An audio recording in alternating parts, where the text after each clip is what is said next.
Initially it is an awful culture shock to an elderly person to have to leave their home, quite often pets, everything that's become familiar to them. They feel abandoned by their family. There's usually tears all around.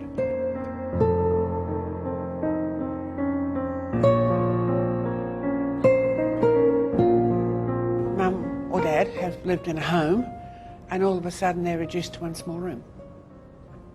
So what do you take into one small room? What of all of your life's possessions do you take into one small room?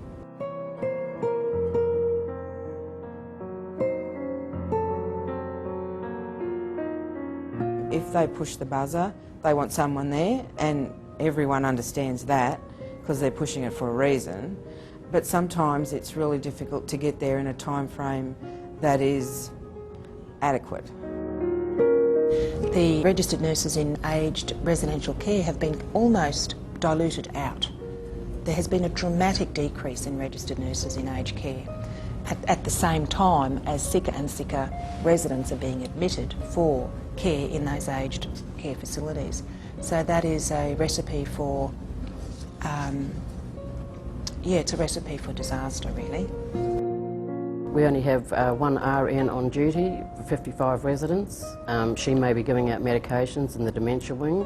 It affects them in a dreadful way, and it makes you feel like you're not doing your job. Like they don't understand why we can't get them up off the floor because we're not a registered nurse and we have to wait for that, like for them to be assessed. And the residents really deserve a good life in their later life because they've worked hard all their life and they need to have a happy environment, not having staff running in stress and say, oh, I'll attend to you soon, I'm too busy, and they know that you won't be back in half an hour.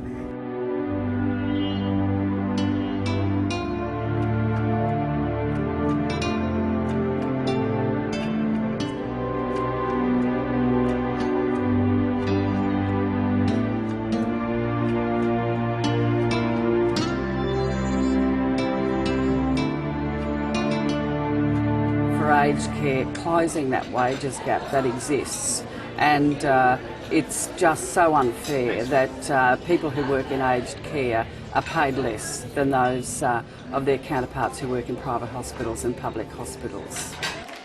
I think that our delegates from the other sectors know that they have to take a leading role in that, and they'll support their colleagues in aged care.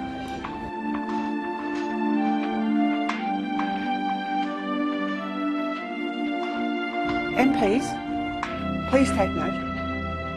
Ladies and gentlemen, please send these in to your MPs. And MPs need to go in with open eyes. They need to come in at 6:30 in the morning and see the rush. And it's something we don't like. It's something the whole facility doesn't like. But until they put more care staff on, there's nothing we can do about it.